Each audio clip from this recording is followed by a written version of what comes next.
The Word of God is alive and powerful, sharper than any two-edged sword, piercing even to the dividing asunder of the soul and the spirit, and of the joints and the marrow, and is a critic of the thoughts and intents of the heart.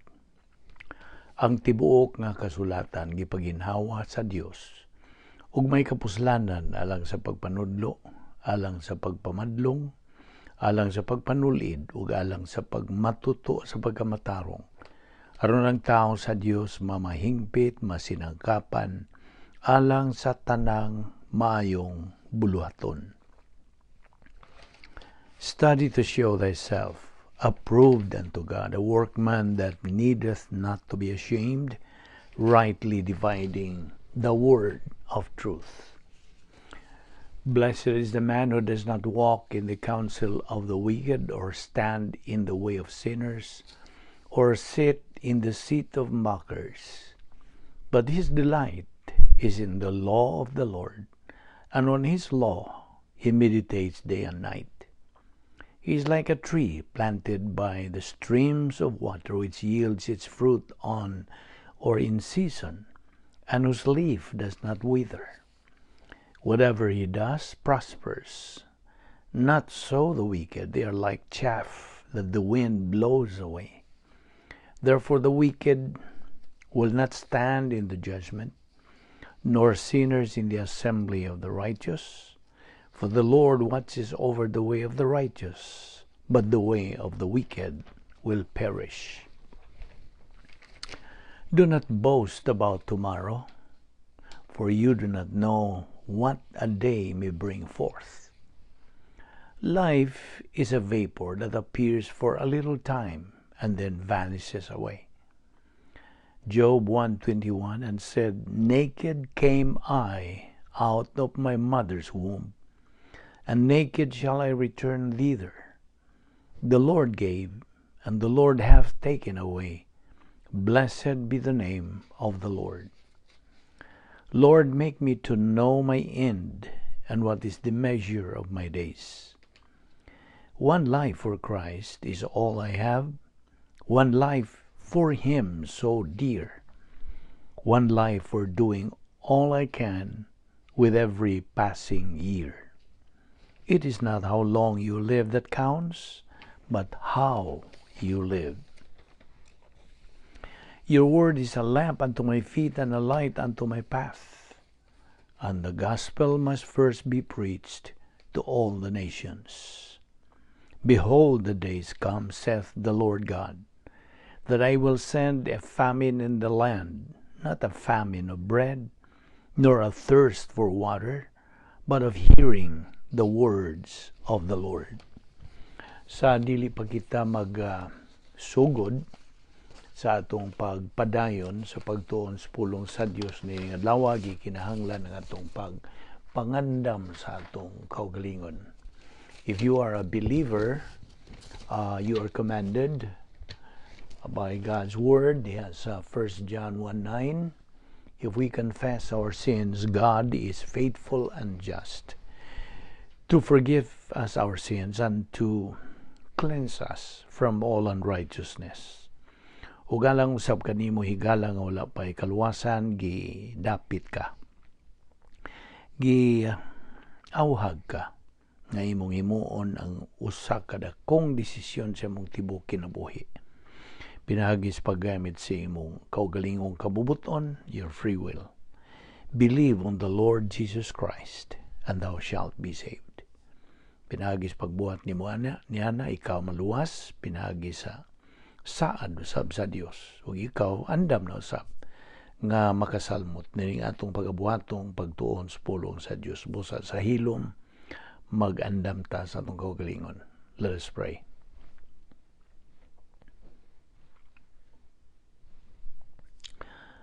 Magampo tabla na mga Dios, nagapasalamat kami kanimo nining lain usab nga adlaw nga imong gidugang sa mong kinabuhi. Salamat o Dios nga imo pa kami gilugwayan nining among panahon sa pakiguban kanimo niining phase 2 sa imong plano nga diin kami magatuon sa imong pulong kay mao man lamang kini ang paagi nga imong disenyo nga kami makatubo sa among kalag pinaagi sa pagtuon sa imong balaang pulong. Nini nga among Bible study through the YouTube. Salamat. Kini usa sa imong mga pagsangkap kanamo nga diin salamat niining tanan nga imong gipahiluna kanamo o Dios uban ni kami sa among pagpadayon sa pagtuon niining adlaw pinagi sa pagtudlo kanamo sa balaang balaang Espiritu Santo nga mao lamang ang bugtong magtutudlo sa kamatuoran. Salamat o Dios ning tanan sa ngalan ni Ginoong Jesucristo. Amen. Maayong adlaw sa tanan na mga higala, mga suki nining atong Bible study through the YouTube ubo sa Vic Balbido Evangelistic Ministry. Magapadayon kita sa hisgot nining atong giduputan nga pagtulunan nga mao ang the Doctrine of Divine Blessings. Ang doktrina pagtulunan bahin sa Dios non nga mga panalangin. Padayon ta sa atong pagtuon bahin ini nga ato naman ni nasugdan the last time sa atong panaguban. Now, sa ato nagiingon nga ang Dios nagaandam, He has His awesome, marvelous, fantastic blessings ready for believers who are takos na, meaning they have the capacity to receive. Kay nakaambot naman kini sila sa kinatasan nga ang the topmost stage which is spiritual maturity. The capacity stage for believers sa pagdawat sa mga panalangin sa Dios. Sa laing ngalan nining mao nga mga blessings, the escrow blessings. These blessings are so very secure and of course of superior quality, taas kining kalidad. And we have already said ato nang ginaingon nga kining mao nga mga panalangin had been promised and prepared by God. Didto pa gani kini niya andama sa wa pang tanan in eternity past. O ato sab nga giingon nga all these blessings that every spiritually mature or winner believer is entitled to receive kini nagaagad entirely on the saving work of our Lord Jesus Christ on the cross. Again, it is all through the mercy, through the love, through the courtesy and the grace of God. And of course, God's blessings being poured only to mature winner believers, mga hamtong spirituanon, winner believers are infinitely superior kini mao mga blessings, infinitely superior quality, indescribably superior, secure and assuredly will last forever. Kining maong mga panalangin nga gigahin giandam sa Dios alang sa mga mature winner believers, nagagikan kini sila sa hustisya sa Dios as a whole from the grace of God. These blessings we are referring to are a testimony of the love of God. Imani, gugma sa Dios. Okay? Ang gugma sa Dios, mao kining gugmaha nga daghang mga ginahulagway sa manini musunod. Okay? Paminaw. Mao kini ang gihulagway bahin ini mga nining atong isgutan nga gugma sa Dios, the love of God. Gitawag usab kini love complex, God's power system, ang sistema sa gahom sa Dios, protocol plan of God. Protocol gani ang iyang paagi. Okay? Integrity envelope, mao nilayngan, divine dynsphere, Christian way of life ug uban pa. Okay? Mao lang niya nga atong gipang hisgutan nga mga ngalan nga other names for the love of God. So balikon ko sa pagpatinaw nimo hingala magtotoo. I'm talking to you, fellow believer, nga ang gugma nga gihisgutan diha sa pulong sa Dios, dili ka nang gugmaha nga naibawas tao nga nagagamit lang sa pagbati, kundi gugma kini nga nagagikan sa pangisip, gikan sa panguna-una, from our mental attitude. So ana sa panguna-una kini. Okay? Enumdum ka pa sa gisulti diha sa Juan 3:16, for God so loved the world. Wa na magsulti o God felt in love with the world. Wa mo gamit ang Diyos sa iyang pagbati diha, migamit siya sa iyang panguna-una. So kung buot kang higugmaon sa Dios, nan higugmaa dawata tuohi si Ginoong Hesukristo nga imong Dios ug manluluwas. O gani maimo ang kinabuhing dayon, human imong buhata kana. Mao kanay prerequisite o mga gikinahanglan nga agian sa tao una pa siya mamahimong anak sa Dios o mahimo na siyang sakop sa harianong panimalay sa Dios, the royal family of God. Human nimo tumana kana.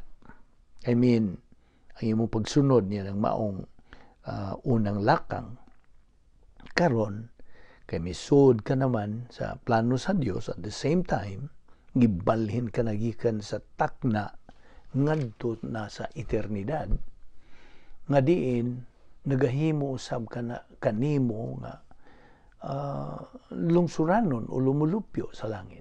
Tagalangit ka na. Matun pa sa Filipos 3:20. So, ayaw na kana kalimti nga sa higayon nga ikaw magasimba sa Dios, when you worship God, kinahanglan nga simbahon mo siya pinagi lamang sa Espiritu Santo o sa kamatuoran. Nakakana sa Juan 4:24.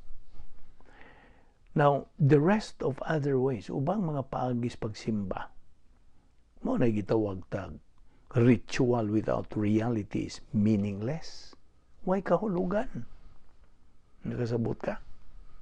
So, ang pagsimba ta sa buhi nga Dios, pinagi lamang sa pagsimba kaniya sa Espiritu Santo, pinagi sa Espiritu Santo ug sa kamatuoran, through the Holy Spirit and truth. That's what is called a ritual with reality. It's meaningful. Okay? Now, balik ta sa atong paghisgot pa sa mga panalangin nga ibubuon niya sa Dios kanato nga mga magtotoo, inigabot na niya nato sa kinatumyan kinatas ang sa atong espirituhanong pagtubo nga mao ang unsa spiritual maturity, espirituhanong paghamtong. Nay usa ka punto nga kinahanglan tang hatagan tagdakong pagtagad o kini mao nga God is not going to bless you as a believer because of you. Okay?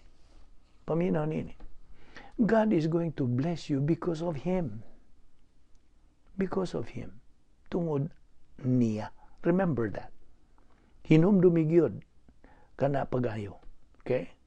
That is why it is important to realize nga ang tanan nga mga kaayuhan, bisan pag mga pagsuway sa itong kinabuhi, ang tanan nagagikan sa grasya sa Dios. O nga inigbubo na sa Dios sa iyang mga panalangin nga kanato, kana nagpasabot nga nakadangat na kita sa pagkahamtong o pagdangat sa higayon nga may katakos na kita sa pagdawat o pagpahimulos to enjoy niya ng mga panalangin tungod sa pagkamasaligan sa Diyos because of God's integrity. Kasabot ka? Balikon ta sa pag-ingon nga, God is not going to bless us, believers, because of us. God is going to bless us because of Him, because of God, because of who and what He is.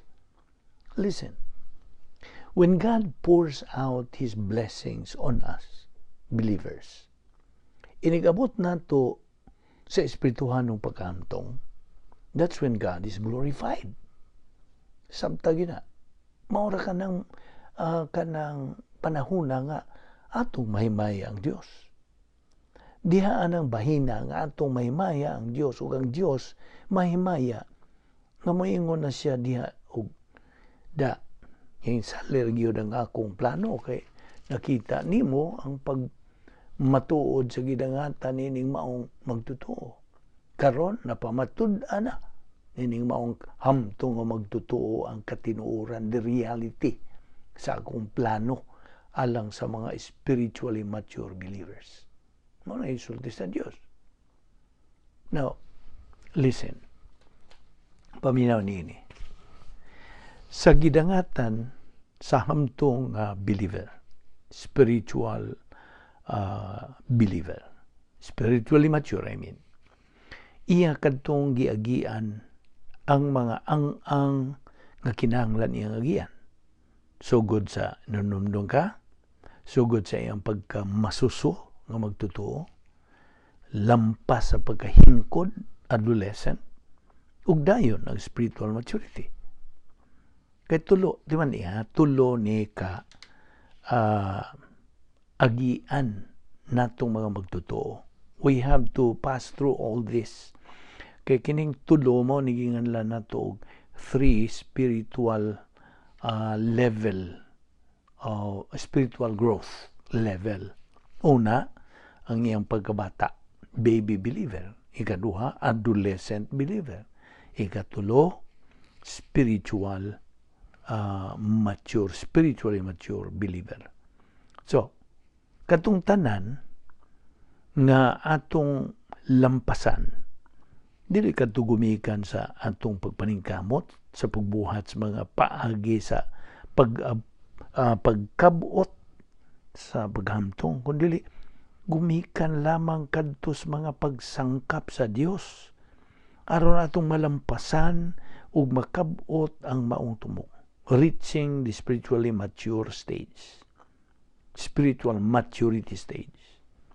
Di man nga kadtong tanan gumikan lamang sa pagsangkap sa Dios kanatong mga magtotoo. Sa ato pa, wa gyud tay atuang nahimo. Wa gyud. It's all done and accomplished because of the grace of God. Inubanan sa pagbaton sa kanato, pagbaton nato sa atong pagkamapaubsanon, humility. Now, okay, ato lang ning ihisgutan ang usa ka magtotoo, okay? Nga nagasunod nini. Of course, this applies to all of us believers. Now, I'm talking to a particular, or let's say, maghimplo tag-usa ka magtotoo, fellow believer. Iya lamang gipahimuslan sa paggamit ang mga pagsangkap sa Dios kaniya, paggamit sa mga sumbanan, mga talamdan, mga kamanduan sa Dios in relation to reaching a spiritual goal, which is spiritual maturity, the capacity stage.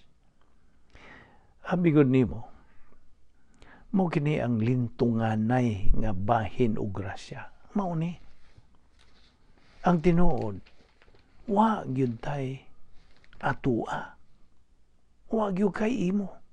Ang tanan iyaha sa Dios, sabta kana gyud. Now, wa man pud ni magpasabot nga mulingkod ug magmika ka na lang, maghuwat ug bahagbong kanton sabta gyud murang Juan Tamad, dili.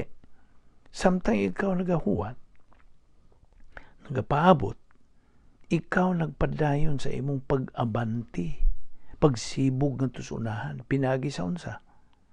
Pinagi sa imong pagtuon, pagkaton, pagdawat, paghangop sa pulong sa Dios, pinagi sa pagpatuhop niini aron mahimo na kining kabahin sa atong kalag. Ang atong pagtuman o pagsubay o paglahutay nini mga kamanduan nga gipahigayon sa Dios, nanginahanglan og paggahin, paggugol sa atong panahon agi og sunod usab sa tugon sa pulong sa Dios nga kinahanglang atong paliton ang panahon, lukaton ang panahon. We have to redeem the time because the days are what? Evil. Dautan. You see, may nungdanon ang matagtakna, matagutlo, matagutling sa atong kinabuhi. Apan, bisan tuod ang atong panahon din sa kalibutan, usalang kato kung itandi sa eternidad. Gusto? It's just a drop in the bucket. So, ang mga panalangin, the temporal blessings nga atong madawat ikan sa Dios dinhi sa panahon, dili kini sila anugon bisan og kutob ra kini natong mapahimutlan dinhi sa yuta. Kay matud pabitaw sa a fortiori ni Apostol Pablo, kina fortiori pamalaod ba kini ni Apostol Pablo nga fortiori niya sa matag panalangin nga atong madawat karon dinhi sa atong panahon na kini bugti dito sa eternidad. These are going to be parlayed in heaven. Sabtag yun na. So, dili yun na sayang kini silang tanan. Correct? Dili. Mga hinungdan, naangay natong hinumduman sa kanunay ang doktrina sa personal sense of destiny. Kikining tanang mga butang nga magakahitabo sa atong kalibutan, in the whole world, karon, anaan ni kahunungan. It all has its end. Kining tanan. Ang kalibutan, ang kawanangan, ang kalangitan. Kung na patay familiar computer, kining tanan, i-reboot. Sabot ka? I-reboot kining tanan.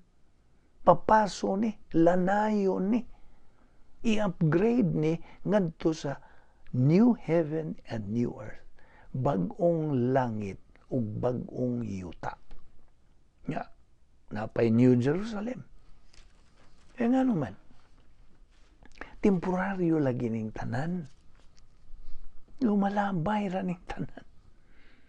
O hinungdan, ang itang mga Kristiyanon mututok lamang ngadto sa mga butang di makita.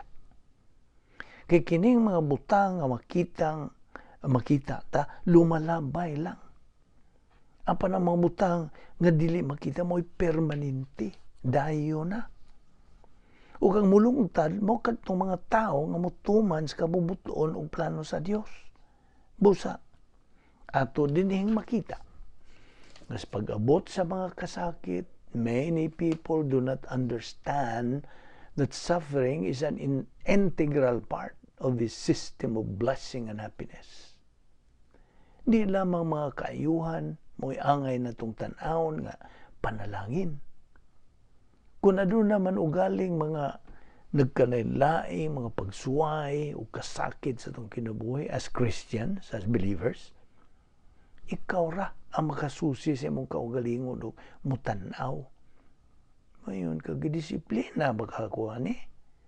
O kauban baka kiniaro mo samot pagkaligo ng akong kinabuhing Kristohanon? Kapanang nakalanlaing mga kasakit nga mga bots itong kinabuhi, dili angay nga makabalda sa atong Kristohanong kinabuhi. Dili kita angay mo balda niini nila. Dili kita angay mabalda. Dili kay kita mubalda. Di kita angay mabalda niini nila. Kung adunay nagkanlaing mga kasakit, mga katalagman, mga gumunhap, nga magpanghitabo sa atong kinabuhi, unya makabalda na hinuon sa atong spiritual nga kinabuhi, ingon nga mga Kristohanon, that is where a Christian becomes a loser. Pildiro. Kasabot ka? No na. Ang Kristohanon nga mulungtad, mo bitaw na usahay nga moingon sila nga kadtong mulungtad mo'y maluwas. Pero ang kaluwasan nga gisgutan tuod diha, dili kana kaluwasan para sa eternidad. Ang kaluwasan diha para sa imuhang pagkamananaog, i-winner. So, ang usa ka Kristohanon nga dili mabalda sa iyang kinabuhi samtang siya nagapas-an, nagsagubang sa mga naglaing kasakit o pag-antos, kung makita niya nga kinikauban sa iyang pag-abante sa iyang kinabuhi, then he becomes the better for the suffering. He becomes stronger as a believer. He attains a much clearer perspective of eternity. Samtang na. Mao ka na ang tuyo sa kasakit aron mahimo ka na nga panalangin. Apan kung musugod tag ago o pagbagutbot nga ano maingon man kini ini ano man ni ngano man na muro magdi na ko makadani ni hindi ko na makaya ug kana mo'y kinalisurang kahimtang niso na gyud because discipline suffering ang kasakit tungod kay gidisiplina ka mao ang klase sa kasakit nga di nimo magwanta samtang na di nimo magwanta ka kung disiplina ka na. Apan kung ang tuyo sa kasakit, panalangin, laruhan na to niya. Apan kung ang tuyo sa kinabuhi, kasakit, panalangin, hinumdumi. Ang gisulti sa Korinto, why kasakit ihatag ang Dios nganhi kanato nga di nato makaya o di nato magwanta. Kaya, magwanta na nimo. Na mag-iuban nato nga mura man pudgog mga way buot. Kamay lang sakit, mag-itok-itok dayon ta. Reklamo dayon ta. Ngano mangguni? Ngano mangguna? Apan wa di ay takay bao. Nga kanang kasakit nga gipadangat nato sa Dios now. Hinumdumi kini. As apart from the law of volitional responsibility. Kung nagapadayon ta sa atong kinabuhi, kunya mo kalit nag-abot ka na itong mga kasakit excuse me, sa atong kinabuhi, hinumdumi. Nga kana, gitugutan sa Dios nga mudangat sa atong kinabuhi. Hinumdumi kita. Remember this point of doctrine. Okay? Punto ni sa doktrina. Hinumdumi kini. Why hitabo sa atong kinabuhi nga ang Dios hingpiyong. Wa. Kasabot ka? Naibaw pa kayo ang Diyos, anak. He clearly knows that. Bitaw, nagitandi sa Diyos ang giingon nga, why usa ka langgam nga mahagbong nga dili siya mahibaw?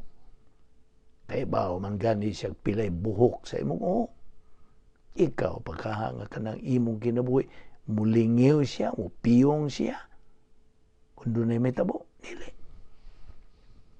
Bitaw, nga ang Roma 8:28, popular kayo ng bersikulo, Romans 8:28, karon maklaro gyud nato. Bisan ang kasakit nga moabot sa atong kinabuhi para sa kayuhan. Kasabot ka? Kay paminaw. Ang Diyos nagalihok nining tanan para sa kaayuhan, para sa maayo. Ang uban na murag di tingali makadawat. Ang sao man na, mo man kamaturan. Og tungod ni ana, di taangay nga mahimutang mga Kristohanon nga arit-itan, ibaw ka ba kung say arit-itan, reklamador, bagot-butan ba? Kung doon ay kasakit nga mudangat kanato, immediately ang kasakit mo, pugos kanato sa pagtutok sa samin. Inigli nato sa samin, niya mo timbang-timbang ta sa pagpangutana sa atong kaugalingon. Ngano maning niya maning kasakit? Unsa man ni? Latigo ba kani sa Dios? O pagduslit kini sa akong sampot aron ko mo samot sa pagsutoy nga tusunahan? Duha ra ka butang nga o tuyo sa kasakit ra ba? Apan kung maghisgot gani tag kasakit para sa panalangin for blessing, kayuhan taman sa ginhawa ka na. Apan ginahanglan nga atong gamitan og mga sangkap. Kay kung way sangkap naan, anaa ang problema mo, resulta niya na. That is why we call this, we naturally tend to associate happiness with what we consider to be pleasant circumstances. However, under God's permissive will, sa iyang pagtugot nga kabubuton, nga tugutan sa Dios, we experience both pleasant and unpleasant circumstances in the devil's world. This has been a characteristic of cosmos diabolicos, since si Satanas took over the fall of man. Ato ni ipadayon hugma. Okay, di nilang una kita kutob, ayaw sa ipa, ayaw si piyata ang sumpay nini. Magampo ta. Balaan na mo nga Diyos, nagapasalamat kami kanimo nining laing higayon nga mo gitunan ng imong pulong. Salamat o Diyos nining among napupo nga mga punto sa doktrina, pagtulunan gikan sa imong kamatuoran. Salamat o Diyos nini. Dili kami takos. Liguna kami sa among pagbarog diha sa imong mga pulong, imong kamatuoran. Dili na gyud kami magalingi pa sa among kanhi nga kahimtang o kondisyon kaniadto nga wala pa'y Diyos sa among kinabuhi karon. Ana naman kami nagasunod sa imong plano. So, salamat o Diyos sa imong paggiya. Padayon ng imong pagtultol, pag-aga ka na mo. Aron kami padayon gid sa pagkabot sa among tumong nga maong spiritual maturity. Aron kami makahimaya kanimo. Salamat nining Bible study through the YouTube ubo sa Vic Balbido Evangelistic Ministry kining tanan. Among gipasalamatan sa ngalan ni Ginoong Hesukristo among bugtong manluluwas. Amen.